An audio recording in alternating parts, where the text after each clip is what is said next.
What's going on, everybody? Welcome into episode 74 of the MudWatch Sports Podcast on this Friday, May 9th, 2025. I'm your host, Zach Mellon. But before we get started, please subscribe below. Follow all of my social accounts. Let's start things off in the NBA as the New York Knicks are in action tomorrow night. Game 3, Eastern Conference semifinals. And the Knicks come into this game with a 2-0 series lead. They win both games up in Boston. And against all odds, the Knicks, for the second game in a row in Game 2, come back from down 20 points, the first team in NBA playoff history to win consecutive games after coming back from a 20-point deficit. Just against all odds, like I said, the Knicks have done it, and they go back to New York now with a 2-0 lead. Yes, the series is far from over, but this is a very positive sign in my mind, based on just before this series started. I think it's completely flipped on its head. And then I had the Celtics in 5. I did not think the Knicks could go to TD Garden and win any game. But now you look at the Knicks and you're saying, wow, they could really, really do damage here in the NBA playoffs. And now you look at this one, 91-90 in Game 2, they win it. And it came down to another 20-point comeback, but big-time shots down the stretch. Jalen Brunson does his thing once again. It wasn't a fantastic Brunson-esque performance in Game 2, but he got the shot up when it mattered most. And, of course, over Drew Holiday to give the Knicks the lead. And, of course, some big plays down the stretch as well. Brunson hits the 2 clutch free throws to give the Knicks the 1-point lead with 12 seconds to go. On the other side, I don't believe that Jason Tatum and Jaylen Brown are healthy right now. Tatum just does not look like the same type of shooter and the same type of player heading downhill that he did during the regular season. I do believe he could get downhill a lot more if he tried to. Give credit to the Knicks, though. They have been physical with him. However, the talented player that Jason Tatum is, that we've seen the last couple of seasons, I think the difference here is he's settling a lot more. And I feel like, yes, he settled less in Game 2. They still missed 33s overall from beyond the arc. I just think that's a difference maker after 45 missed threes in Game 1. They have to be better from beyond the arc. And if they're not, I think it's almost time to switch it. When you look at, you could say, oh, well, that's their system. They played that way all season long. If something's not working and your season's on the line, you got to fix it. They have a couple of guys in Jason Tatum and Jaylen Brown. Tatum more so than Brown because of the health. I do think Brown is a little bit unhealthy as well. And that's just a look and just the eye test. He's not the same player heading downhill that he was during the regular season. The injury definitely hurt him in the last month or so. But you look at Tatum, he can definitely get downhill on this Knicks team. He did it on one of the final possessions. He just easily glided into the lane. And yes, that was bad defense by the Knicks. They have been more physical on him in half-court offense and half-court sets. But he has proven that he could get downhill. I do think he needs to do that a lot more. It just does not look like the same player. If he does that in Game 3, I think the Celtics really have a chance to win Game 3 and really set the tone of this series. Yes, we went down 0-2, but we're still really in this series. It is far from over. On the Knicks side of things, I do have to give credit to a guy like Mikal Bridges, who I really have not given his flowers all season long. 5 first-round picks for Mikal Bridges. He's worth every single one of them right now with how he's playing in this NBA postseason. And yes, you could say, well, the first 3 quarters have not been great for Mikal Bridges in any of these games. But fourth quarter, overtime, when it matters, down the stretch, couple of massive plays from Bridges. He hit the clutch 3 in overtime for the Knicks in Game 1, gave them a 6-point cushion in the overtime frame. And then, of course, he got the steal on Jaylen Brown to finish things off and seal the deal for a Game 1 win. How about in Game 2? Starts off the game with 0 points, 0 of 8 shooting in the first 3 quarters. But fourth quarter, when it mattered, 14 points for Mikal Bridges, couple clutch threes, and the Knicks end up grabbing the win. Give Mikal Bridges his flowers.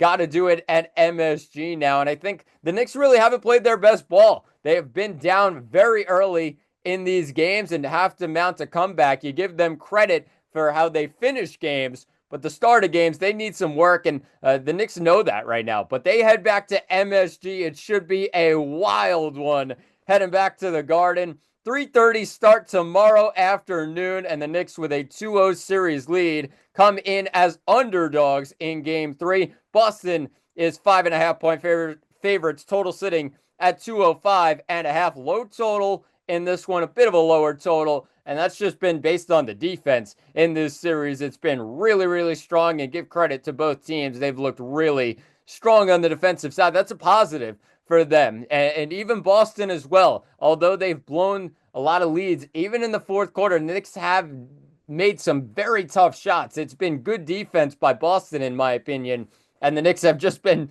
it's been better offense, and the Knicks are more clutch down the stretch right now. That's just the difference in this series. But you head into Game 3.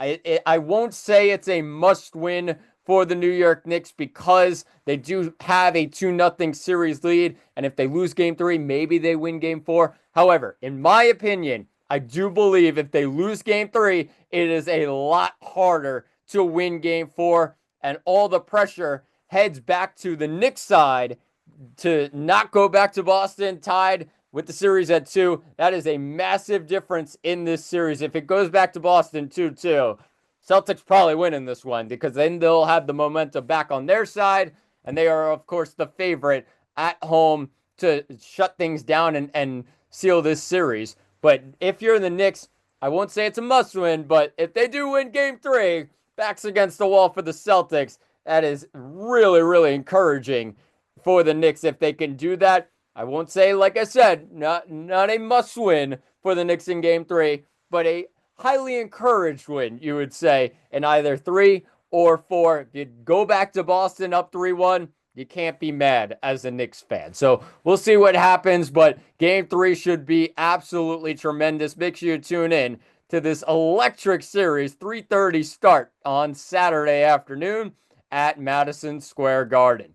Let's shift things to baseball as both New York teams were in action this week. We'll start off with the New York Mets. Talked on Tuesday after the Mets 5-4 win. Griffin Canning got the win against Arizona. The Mets ended up losing Game 2 of that series. David Peterson gets roughed up for really, it feels like the first time this season that he's had a bad outing and an outing that just got away from him. The home run from Lourdes Gurriel really hurt him in this game, and obviously Zach Gallen was a monster on the mound, really just mowing down every Mets batter in this game, and the Mets only had 4 hits on the day. Then they head into Game 3 of that 3-game set against Arizona on Wednesday, and Kodai Senga, once again, just electric so far this season, and he finishes off this game with the win. The walks were not a great sign, but he definitely mowed through it, got out of trouble in a lot of avenues, and when the Mets, you look at it, 7-1 win, and Senga with a 1.16 ERA to start this season through 7 starts, one of the best in Mets history. I think he's 5th on the list right now with a lot of real strong pitchers in Mets history that have done the same type of feat. Really just a positive sign so far for Senga's looked really, really good, and you're hoping that continues as his next start comes against Pittsburgh. But when you look at this upcoming series for the New York Mets, they take on a tough, gritty Chicago Cubs team. It's going to be Clay Holmes on the mound taking on Jameson Taillon. A 7:10 start tonight at Citi Field. Weather dependent in this game, of course, not a great weather day in Queens, but when you look at the Mets overall, if they do have a doubleheader tomorrow, they should be fine. Holmes and McGill will be on the mound for the first 2 games for New York, and then they have Canning to close things out on Sunday in this series. Very tough series because of how tough, like I said, the Chicago Cubs team is and how tough their offense is. Lead the MLB in runs per game. So it's just going to be a tough lineup to mow through. And at Citi Field, you'd back the Mets to come up big here and how well they've pitched at Citi Field this year. You'd probably say, all right, they should comfortably not comfortably, but they should handle this series against Chicago. But you never know what happens. That is baseball 162. You never know what's going to happen on any given day. So make sure you tune in all series long as the Mets host the Chicago Cubs, a great series in the National League. When you look at the Yankees side of things, they head to the West Coast for a couple of games out west, and it all starts tonight against the Sacramento Athletics, or just the Athletics playing in Sacramento. But when you look at the Yankees' previous series, they did not go out west to play San Diego. They played them at Yankee Stadium. They had the 4-3 loss on Monday, and yeah, it was a rough day for Devin Williams, but how about a comeback in Wednesday's game when you needed him most? Tied at 3, 10th inning, bases loaded, and he gets the strikeout, and all the emotion comes out for Devin Williams after that strikeout of Bogarts, and really gave the Yankees an easy route to a victory in the bottom of the 10th, and JC Escara wins it with a sac fly. But Williams gets his first win of the season. Phenomenal outing, you would say. And it wasn't pretty with the walk that he gave up. However, you got out of trouble, and that's really all that matters for a guy like Devin Williams right now. And the lineup, they looked great in the last couple of days. Really got to Wandy Peralta on Tuesday. Poor Wandy coming back to Yankee Stadium for the first time since he was a Yankee. And he just gave up a lot of meatballs right down the middle. And the Yankees really took advantage in a monster 7th inning where they put up 10 runs. First 10-run inning for the Yankees since 2015. So the Yankees looked really good to finish off this series against a very tough San Diego Padres team. That's going to be a playoff team in the National League. They are very, very loaded when it comes to their bullpen. And give credit to the Yankees, who just annihilated the bullpen in the end and really caused them trouble in the last couple of games. Trent Grisham comes in and gets a home run off of Adam. And that's just a monster play for the Yankees and a monster difference for the Yankees, that being able to go up against a tough bullpen like that and their lineup still being able to work like it did. So give credit to the Yankees, who win the last 2 games of that series, and now they head out to Sacramento, like I mentioned, taking on the Athletics in a 3-game set before they take on the Seattle Mariners to start off next week. But it's going to be Will Warren taking on Osvaldo Bido tonight at 10:05, a late one out on the West Coast. And the Yankees, with Will Warren on the mound, have not looked fantastic this season, but Will Warren will try and figure his things out. 1-2 on the year, a 5.65 ERA. Bido is 2-2 with a 4.71 ERA this season. You expect the Yankees to win. They are the better team here against the Athletics, but give credit to Oakland, who is 20-18 on the season. Looked a lot better recently, and you got to give credit to Oakland, or to the Athletics, excuse me, for what they've done so far this season. So make sure you tune in tonight, 10:05 start. The Yankees taking on the Athletics out in Sacramento. But that will do it for episode 74 of the MudWatch Sports Podcast. Please subscribe below. I've been Zach Mellon. Thanks for watching, and talk to you all on Monday.